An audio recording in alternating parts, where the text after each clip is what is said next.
સુરતમાં આમ આદમી પાર્ટીએ પાઠવ્યું હતું આવેદનપત્ર વિદેશથી આયાત થનાર કપાસ અંગે નિર્ણય લેવામાં આવ્યો હતો। વેરામુક્ત કરવાના નિર્ણયને પરત ખેંચવા માંગ કરવામાં આવી હતી।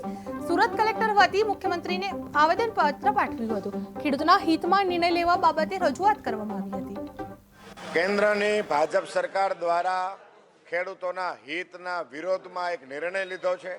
વિદેશથી આયાત થનારા કપાસ પર કર મુક્તિનો નિર્ણય ભાજપ સરકારે જે લીધો છે એના કારણે ખેડૂતોને મરણતોલ ફટકો પડ્યો છે।